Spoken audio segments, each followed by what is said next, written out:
Did you know your business can honor God while transforming lives around the world? Welcome to the IBM Biblical Entrepreneurship Show, the weekly podcast that inspires and equips Christian entrepreneurs to build sustainable businesses that glorify God and uplift impoverished communities. At IBM, our mission is built on the three fish metaphor. Give a fish. We provide startup loans to launch businesses. Teach to fish. We offer entrepreneur training for lasting growth, equipped for discipleship. We empower discipleship to multiply impact.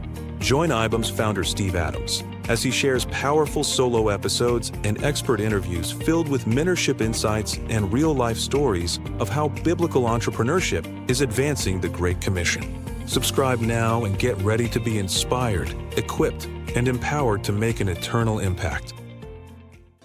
Hi, everybody. This is Steve, and welcome to the IBAM Biblical Podcast. And I'm excited to welcome a good friend of mine, my C12 chair, Sean Yates. Sean, welcome to the IBAM Podcast. Hey, Steve. Thanks for having me here, man. I've been looking forward to this for a while. Yeah, it's been a while. I've only been in it for like 3 years, and we're finally doing this. That's right. Yeah. Better late than never. It is. So, Shawn, you're not a native of Waco, nor am I. That's where we are today. We're actually in the same building, separate offices. That's right. So talk about your, where you grew up and a little bit about your family and kind of your professional life prior to becoming a C12 chair. Sure. Yeah. So I was born and raised in Mississippi. And through high school and college, I moved to Louisiana, went to Louisiana Tech University, got a marketing degree, and I just kept going west. So I met my wife in high school. We got married in college. And then as soon as I hit Texas, there was no more need to keep going west. And so I have found myself to call Texas home. So I've been here for most of my career outside of college. And we landed in Waco back in 2016 to 2019. Had a little foray where we went back to the Woodlands, Texas, where my wife's family's from. And then we ended back up in Waco because once you live in Waco and then you move away from Waco, you just want to get back to Waco. So Waco is now home. So that was my little journey as to how I ended up getting here to Waco, Texas. So well, what's funny is there's people around the world that call it Waco because of what happened 30 some years ago. And it wasn't even in Waco, you know? That's right. We're trying to redeem that, Steve. I know. Well, Chip and Joanna are helping. They've done a good job. Yeah, and things have changed a lot here. It's funny, you have no dialect from Mississippi at all. Is that because your mom's not from there either? And no, you guys moved around in the military, right? So here's the beautiful part. So growing up in Mississippi, you end up with a very, very country accent. You move to South Louisiana, then you have the Cajun that comes in there, and I think it just kind of balanced itself out. So I feel like it's normalized over time. But when I moved to Louisiana from Mississippi, people thought I was from a different country. So it's evened out over the years. So yeah, right. Plus now you got a little bit of Texas in you. That's right. I know. It's funny. My mother grew up. Her dad was in the Air Force, so she moved around some. But they had an extended period when she was young in Amarillo, Texas, before they closed the base there. And she still, to this day, she's lived in Michigan since 1963. She still has a pretty deep West Texas drawl. Okay. And but I don't have one at all. And I grew up under her. But, I grew up in the Midwest where we have this nasally type of dialect that I've worked really hard to get rid of because I got picked on so bad in Texas. Well, I will tell you this. The only time my accent comes out if I ever try to sing.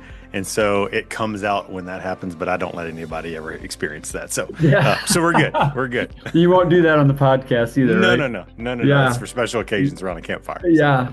So talk about your family. Let's hear about your family a little bit. Yeah. So been married to my beautiful bride, Tammy, for about 23, going on 24 years in September. Got 4 kids ranging from my 20-year-old daughter, my 19-year-old daughter, my 12-year-old son. Actually, no, he just turned 13. 13-year-old son and my 6-year-old son. So 2 girls, 2 boys spread apart. And then we also have our niece that lives with us, and she is 22. She just turned 22. And so our house is a full house. It's full of life. I wouldn't trade it for anything in the world, but family is incredibly important to me. And living the dream. That's neat. And how have you been able to stay connected to your wife with that many kids and a high impact? Because everything you've done has been professionally pretty high impact, a lot of responsibility. What's a key to that, Sean? Yeah, so that's a great question, Steve. I would say a lot of it is my wife is a superhero, and so she is phenomenal at what she does. She does stay at home with the kids and does homeschool with my kids, but she also works with me part-time in my business. So in my entrepreneur journey, she is more of the operator type person. I'm more of the visionary type, and so we make a dynamic duo. And we worked together in college as well, just in the restaurant space. And so we've always been able to work together. And so our life is like completely integrated. We don't really compartmentalize anything. And that's probably what I would say is the secret sauce, is that we just talk, we don't turn on, turn off. It's just everything of life is just integrated. So that's good. And which means you're also not like isolated from each other and compartmentalized. Yeah. That's right. That's great. So so you got out of college. Let's talk about your professional career. Sure. Prior to C12. Yeah. So graduated from Louisiana Tech University with a marketing degree. And so I transitioned from marketing to sales early in my career in the healthcare space. And through my journey of, working with physicians, doing external marketing for home health and skilled nursing facilities, it quickly led into, I really had a passion for leadership. And so I shifted from marketing to administration. So I went and got my certification in nursing facility administration. And then I did that for majority of my career. So I love just serving people, had, anywhere from 200 employees to 16 department managers, and just ran a nice operation around serving the needs of the elderly. So truly enjoyed that season of my life. And so that's kind of where leadership really started to evolve in my own career, as to just really loving people. People is probably my passion more than anything else. So I'm not a numbers guy. So if we start talking about ratios, Steve, you're going to lose me. We're not. Don't worry. So I know I'm more of the people and leadership side of business, and truly love kind of mining the gold out of people and leadership development in people. And so that's kind of led me down the passion of how I even got into C12 in the first place. Moving into that role as an administrator, I quickly realized just how much my marketing degree doesn't really help in a lot of those spaces. Sure, you've got to sell ideas from time to time, but at the end of the day, I just needed some help. And so I became a member of an organization called C12, which is a peer advisory network specifically for Christian business leaders. And so I had older, wiser people that were pouring into me. It was really kind of like best shared practices from a business perspective. But what I probably gleaned the most was actually just the counsel and wisdom in the room. So for me, that was truly impactful for me early in my leadership career. So. Oh, that's great. Thanks for sharing that. I love Bill Hybels said it years ago in the 90s about God is in the people business, so we should be too. Amen. Talk about that, because I mean a lot of what we do is irrelevant if we don't handle that part well. Maybe can you share a little bit about that from your leadership journey and just your walk with Christ? Yeah. Well, I will tell you where I am today. Like, I'm currently enrolled in a biblical counseling course. And it's funny how the Lord has just kind of walked me through this pattern of, at work, you really get to meet people, and where they probably spend, 1/3 of their life is at work, something like that. I think that's the ratio.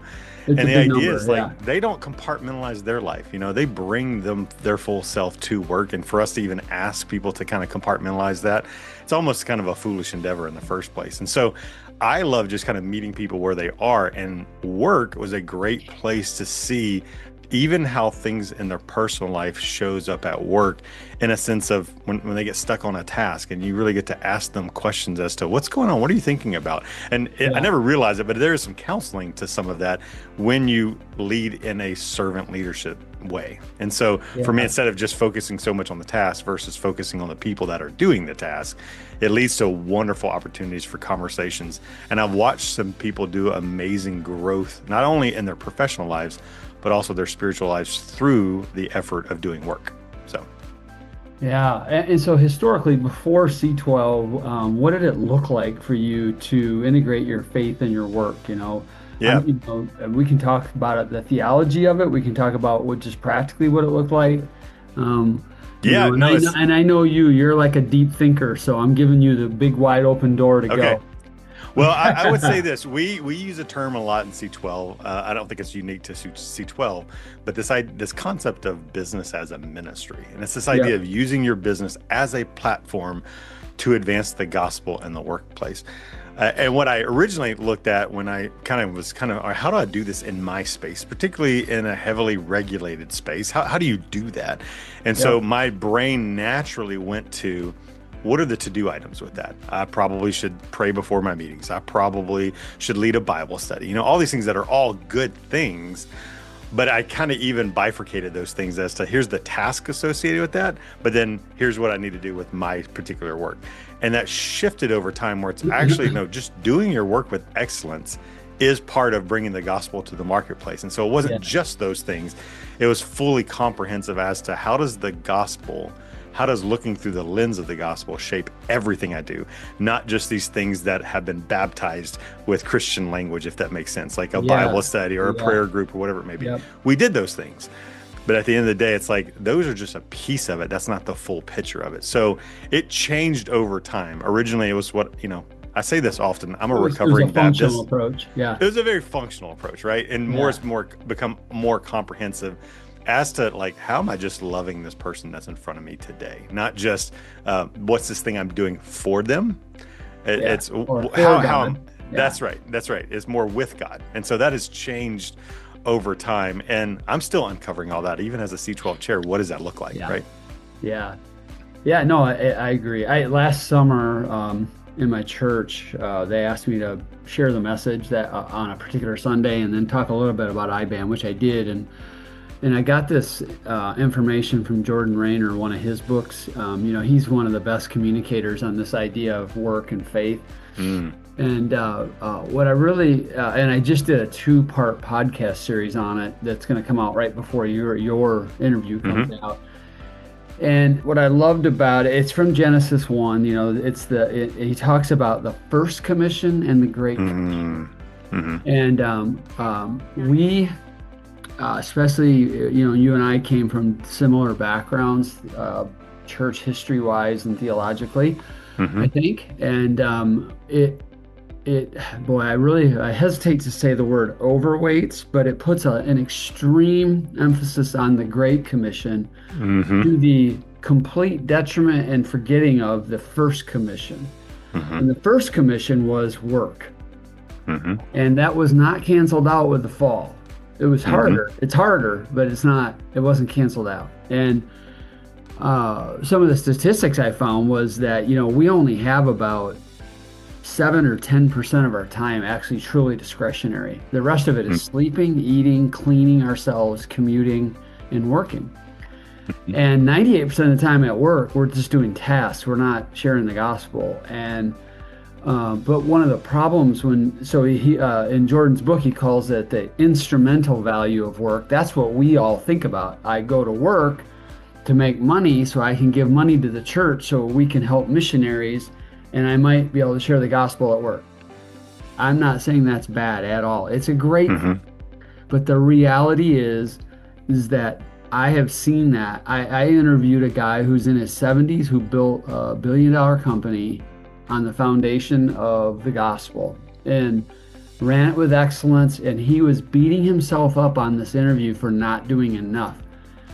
And I shared this with him, and it actually helped turn his head a little bit. I think we all do that, and it discourages us. And rather than looking at work has intrinsic value to God. There's dignity in the work. It's worship in and of itself. And when we can embrace that, now we show up to work a lot differently. And I think it actually helps us with the instrumental side, because when we have so clear of a calling for our work and we have such joy in it, we show up transformed, and that's attractive to people. I don't know. What are your comments on that? Yeah. So I love Jordan Rayner. In fact, one of my favorite books is The Sacredness of Secular Work. And the word secular, of course, we've talked about this before. Steve, just around this idea of it means to do work without God. And so there is sacredness in actually the work that we do, going back to that very first commission. And I will tell you, one of my life's mission is to redefine the term vocational ministry. It just drives me crazy that we just think about that as a full-time pastoral staff member on the payroll at church. I'm like, we are all vocational ministers, whether we realize we're all it or priesthood not, believers. Right? That's it. And it's just the idea of like, man, and that's honestly, I think we'll probably get to this at some point, but that's probably my favorite thing as a C12 chair, is watching that light bulb moment click on for people around this idea. Is like, I was called to this. This is my giftings. The Lord has given me the gift of administration or whatever it may be. And I can use this for the glory of God. And their identity is no longer, well, this is just the secular thing that I do. Right. Yeah. I'm going to build it up so I can retire and do work in ministry. Right. That's right. Which is, I hate when I hear that. Yeah. Yeah. So we use the word compartmentalization and integration all the time. And this idea of like, if we could just decompartmentalize everything and just integrate faith into everything we do, we'll find a lot more joy in the process. Yeah. Wow. That's really good. That, when we're overseas, a lot of the people we have worked with in the past, honestly, other than in Africa, have all come out of communist regimes or socialism. And it is really hard for them to get this, but when they do, it's like they explode with joy. It's kind of like a Muslim who comes to faith. They explode with joy because they're no longer under this condemning, harsh, can't figure out how to please God, to I'm under grace. It's a similar transition they make when they realize that, what I'm doing this morning when I get up is I am in partnership with God, taking the world somewhere with this calling, because I'm serving people and I'm improving their lives. That gets back to the subdue and all of that. It's the idea of you're promoting human flourishing, you're improving the lives of people, and almost every job and every business can come down to they're doing that. Otherwise, people wouldn't pay money for that service. Now, obviously we're not talking about pornography or things like that, but or even liquor stores, But I don't know. I would love to piggyback on that a little bit, though, because you mentioned that with the idea of like people finding joy in that. And what ends up happening is that we diminish this work that we do. And we're like, well, this is just the secular thing that I do. And what happens is there's a lot of guilt that gets added to that. Right. And even in the striving of trying to do our work for the Lord instead of with the Lord, what I've seen to happen it just feels like striving to my members. And once their eyes have opened up to this idea of like, no, this work itself is gospel ministry in the way that you do it with excellence, in the way that you do it selflessly, and you're basically using it as a fragrance offering to the Lord. It's what happens is they find joy versus that idea that my yoke is easy and my burden is light. I remember there was a time where I'm like, it doesn't feel that way sometimes. And it was because I was looking at it incorrectly. I think the same thing can be applied to the way that we do our work. We're just like, well, this is just the secular thing that I do. And you think about it, that's the difference between, I forgot where Paul talked about how he had this unbounding, this endless energy because of the empowerment of the Spirit. Okay. That's it. Right? Maybe in Colossians, I can't remember. But when we have this sacred secular divide, which is a false dichotomy, false separation of ideas, we are operating on flesh power. And we all know you can't rely on flesh. It has a very short shelf life. It's like a cell phone.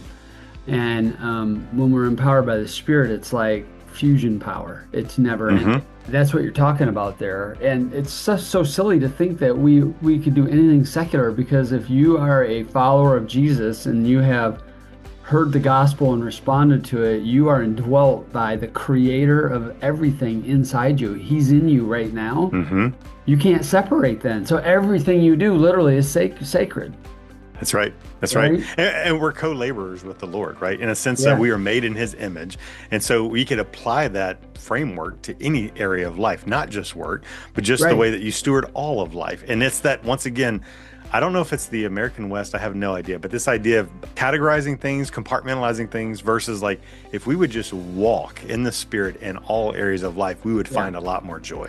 And it's kind of like... I think that is. I think it's Western, because Eastern, a lot of the world I work in with IBAM is Eastern view, and they integrate everything. They see everything in stories and patterns. We see everything in 3-point bullets, I mean, there's And a lot of... Sorry, and we're just so do-oriented versus we're human beings, not human doings, right? And this idea is like we want to turn everything that the Lord's asked us to do into this task that we check off. And so it's more this idea the Lord's like, no, I want you to just do this with me. I'd rather you be Mary, not Martha, right?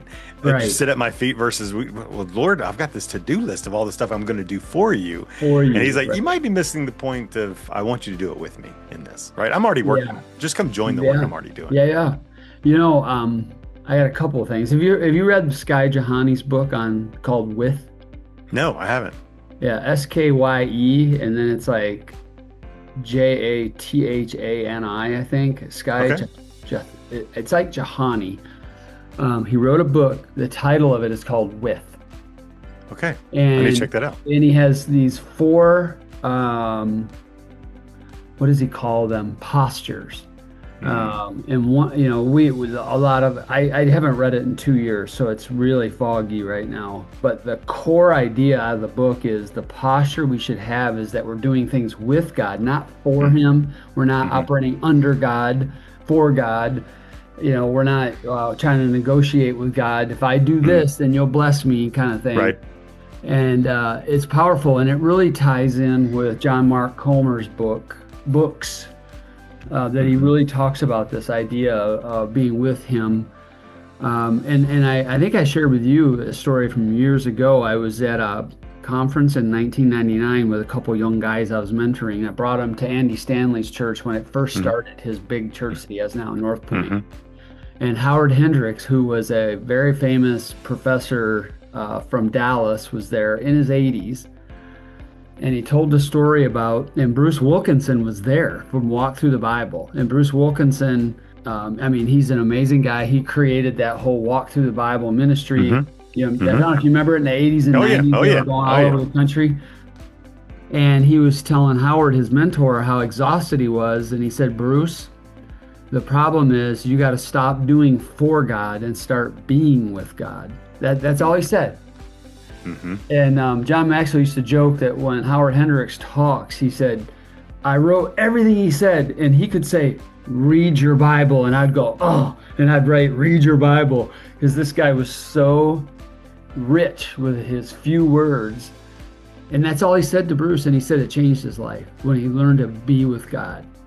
Well, we can even see that in just using that as an example, right? One of the things I'm doing with a good buddy of mine right now is we're reading through the Bible in a year on an app. And you can make even that as a task. Versus I have found so much tremendous value of taking one verse and meditating on it for a month versus like, well, I got this done and I checked this list. And I'm like, man, there's something in our wiring that just makes us want to turn everything into this task. Right. But it's idea. It's like, actually the Lord's like, it's okay to go slow. Like the fastness of our culture, that's not for me. Right. We talk a little bit about pacing in C12 and just in life. It's like, if the world puts up something as its theology, there's a good chance you can say, I think Jesus would say the opposite of that. Right. Wow. Yeah. In summer of 2024, spring, summer, I spent that whole summer on Psalm 16. That's all I did. I didn't read any other passage. And I could not believe, even today, I still look at it almost every day. I have not, after 3 years, stopped mining treasure out of that. The Lord just keeps revealing more and more and more just out of that one. I'm not saying that's where everybody should go. Sure. The Lord said, this is what you need right now. And that's right.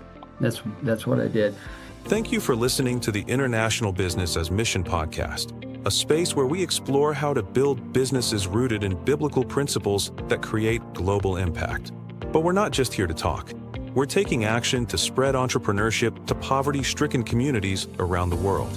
Our mission is to be the catalyst that empowers people to build sustainable livelihoods and break the cycle of poverty. We follow the 3 fish principle. 1, give a fish, providing startup loans to empower entrepreneurs. 2, teach to fish, offering entrepreneurial training for sustainable business practices. And 3, equip for disciple making, building a community that supports spiritual growth alongside business success. This is life-changing work, but we can't do it alone. We need passionate impact partners like you to join us on this mission by becoming a donor. Your generous gift will directly fund the establishment of new businesses that provide dignified work and hope. Just imagine your donation could help a single mother in rural Africa start a small farming venture that allows her to feed her children and send them to school, or a young man in Southeast Asia to launch a small business. Breaking the chains of generational poverty. This is the power of entrepreneurship as a force for good. Will you join us in unleashing it? Go to ibum.org now to start impacting lives through the transformative power of business as mission. Together we can create a world of flourishing.